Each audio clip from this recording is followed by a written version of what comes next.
Yo, kamusta mga mamen? Sa video na to, pag-uusapan natin kung sino ba si Machete at ano yung mga lineage na dala niya. At ano ba ang mga kasama sa stud session ni paring Machete boy. Kaya tara, simulan na natin.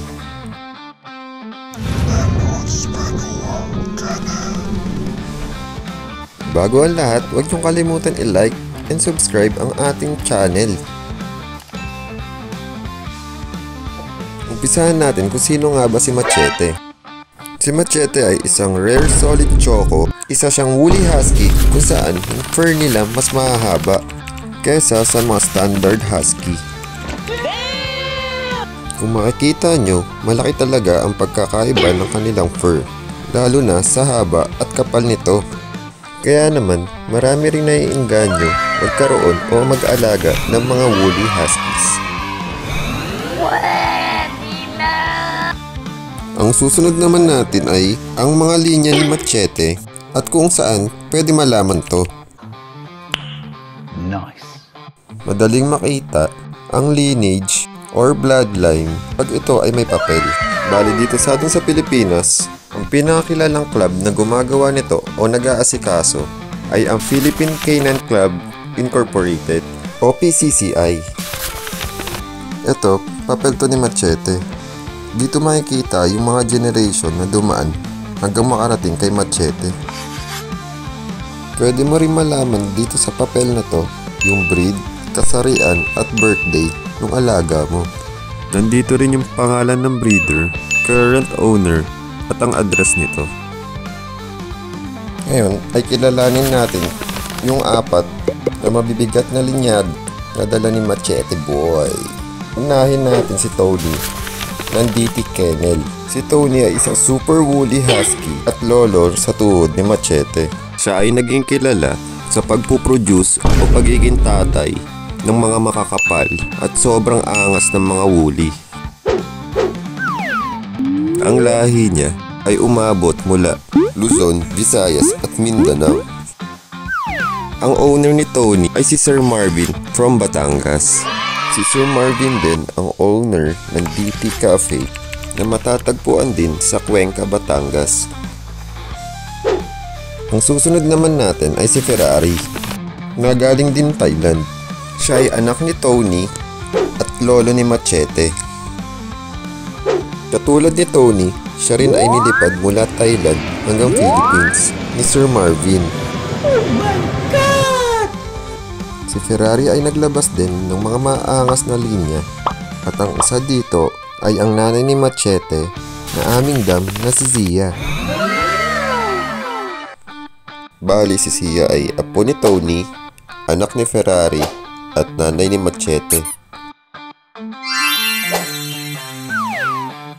Ang ikatlong linya na dala ni Machete na pag-uusapan natin ay walang iba kundi si Kaito. Ang owner niya ay si Sir LJ from Laguna. Siya ay tinuturing na legendary sa larangan ng stud ng mga Siberian Husky. Siya ay nagsimula noong taong 2015 at nagpakalat ng kanyang lahi hanggang 2021.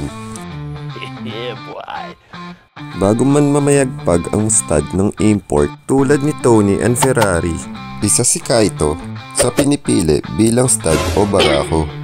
Okay. Ang huling linya na dala ni Machete boy ay wala nang iba kundi sa tatay niya na si Fudge.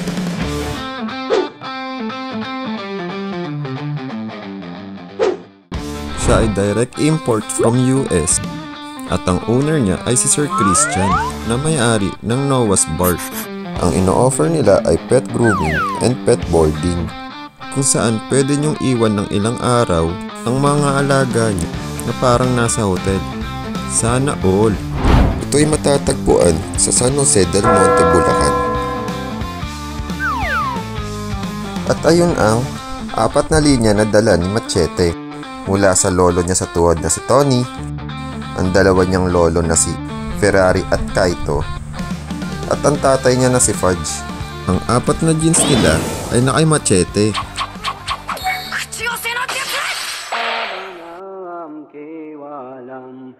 Pabanam kevalam, pabanam kevalam.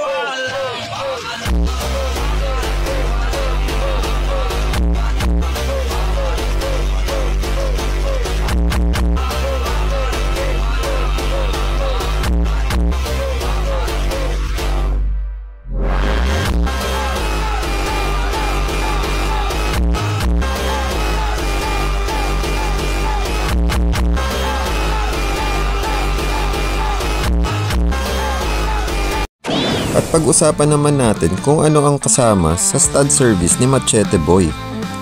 2 beses na session ang kasama kay Machete Boy. Kasama na ang shooter katulad ni Boss June at may kasama pa tong free back stud kung saan kung walang nabuong puppies ay pwede kayong bumalik sa susunod na next season ng inyong female at libre na ang stud neto. Oh my God! Wow!